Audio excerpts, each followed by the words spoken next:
Oh my god. Guys, I have got to say this. I haven't been this excited and this pumped for a new Battlefield game in a long time. And honestly, in my opinion, the last truly decent Battlefield was number 4. And that was like ages ago. And since then, well, let's just say the games just kept going downhill and just getting worse and worse. But I gotta admit, this beta feels like we're finally, thank God, heading back in the right direction. That said, that though, it's not perfect, and there are some really annoying issues that I think needs fixing.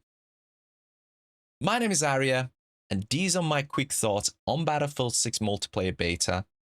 What I think improvements are most needed. Let's get one thing out of the way.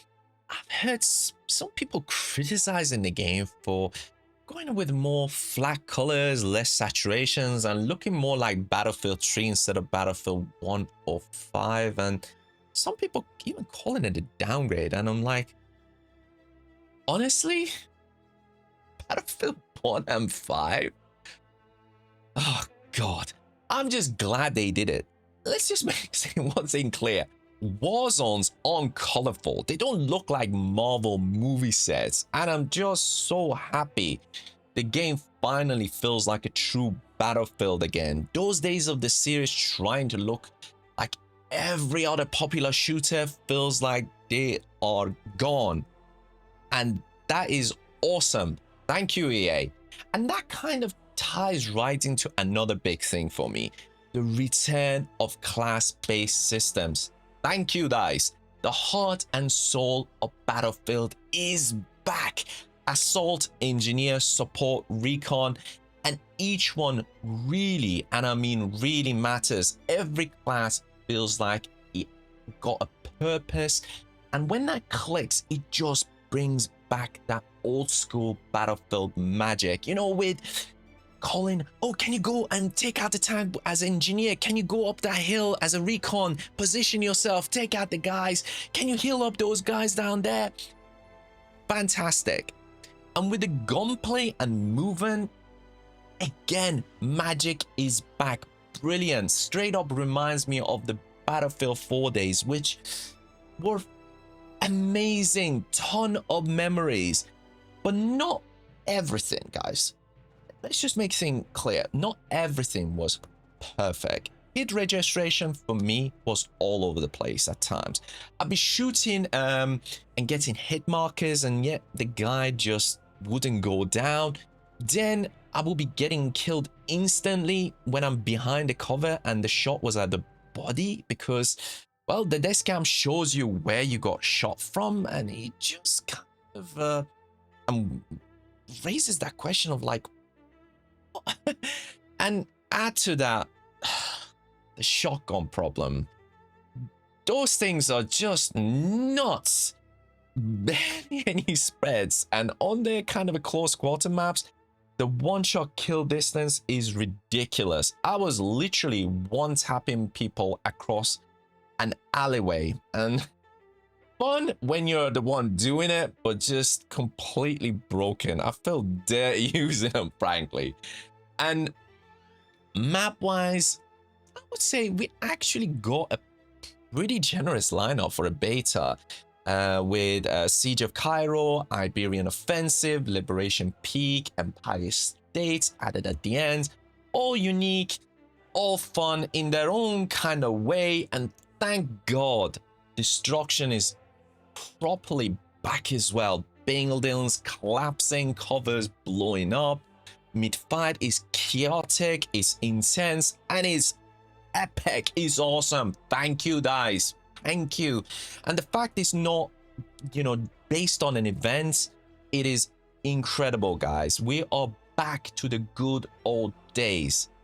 That said that though, guys, Liberation Peak, definitely my opinion the weakest. On Conquest, if you spawn on the wrong side, position C is basically gives the other team an insane advantage. You just get sniped over and over and over again. It just feels like impossible to win. Well, in my experience anyway. I honestly think maybe blocking off the tower and removing access to the mountain on the sides, so kind of limiting the snipe ability of the other side, would fix a lot of the imbalance. But again, that's kind of across some of the maps that balancing would help a lot.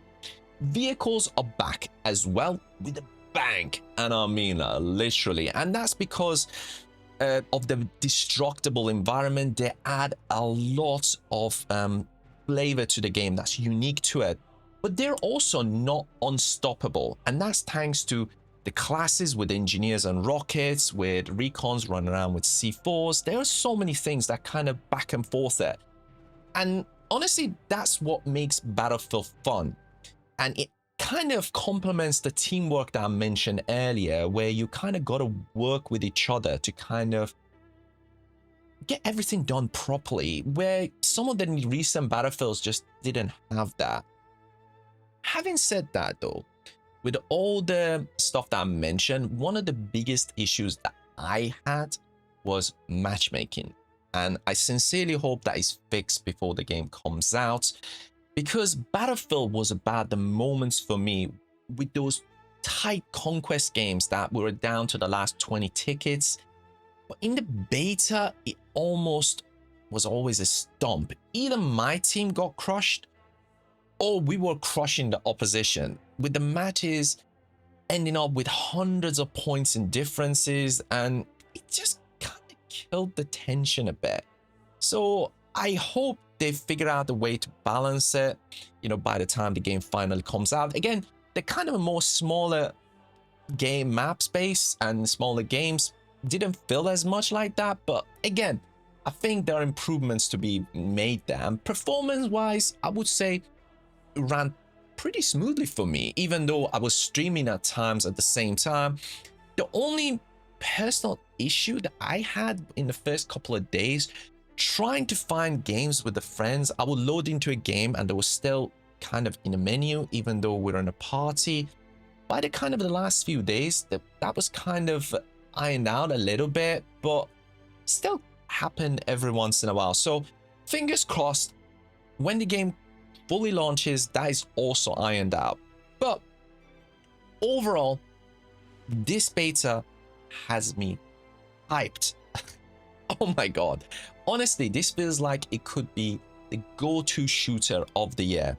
The issues, it can be easily fixed, guys, and that's why I'm mentioning it. Maybe we'll hear them and iron them out. They're nothing major.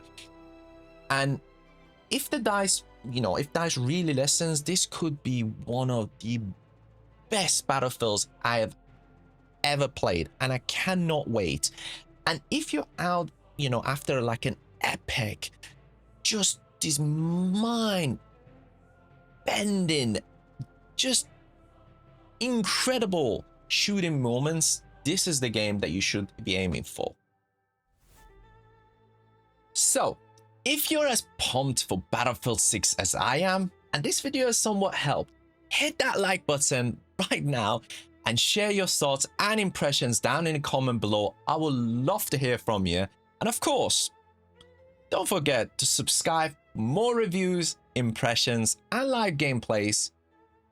And until next time, guys, take care and peace.